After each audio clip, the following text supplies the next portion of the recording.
மாநில அரசு கேட்கும் நிதியை வழங்கவில்லை என்றால் மத்திய அரசு அதற்கான அரசியல் விலையை கொடுக்கும் என்று தமிழ்நாடு சிறுபான்மையினர் நல ஆணைய தலைவர் பீட்டர் அல்போன்ஸ் எச்சரித்துள்ளார்.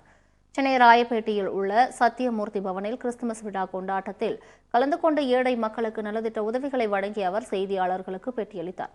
பல லட்சம் கோடியை வரியாக அளித்திருந்தும் தமிழகத்தில் ஏற்பட்டுள்ள வெள்ள பாதிப்புக்கு பேரிடர் நிவாரணம் அறிவிக்காமல் களப்பணியாளர்களை கொச்சைப்படுத்தும் வகையில் மத்திய நிதியமைச்சர் பேசியிருப்பது ஏமாற்றம் அளிப்பதாக அவர் கூறினார்.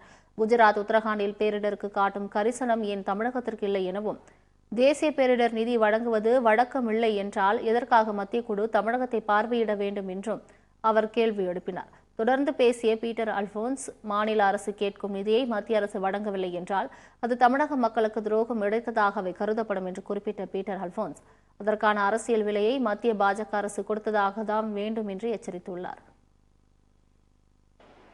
மத்திய அரசு மாநில அரசுக்கு தருகின்ற நிதியை விட அதிகமாக நிதி தருவது வழக்கமில்லை என்று சொன்னால் எதற்காக ஒன்றிய அரசினுடைய அதிகாரிகள் இங்கே வர வேண்டும்? எதற்காக அவர்கள் பார்வையிட வேண்டும்? இந்த 900 கோடிக்கு எந்த ஒன்றிய அரசினுடைய அதிகாரியும் வந்து பார்வையிட வேண்டிய அவசியம் இல்லை. ஏற்கனவே அதைவிட மிக அதிகமாக, ஏறக்குறைய அதைவிட 3 மடங்கு நிதியை மாநில அரசு செலவழித்திருக்கிறது.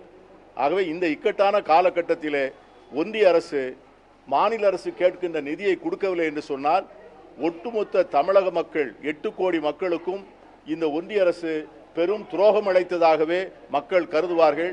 அதற்கான அரசியல் விலையை ஒன்றிய அரசும் பாஜகவும் கொடுக்க வேண்டியது.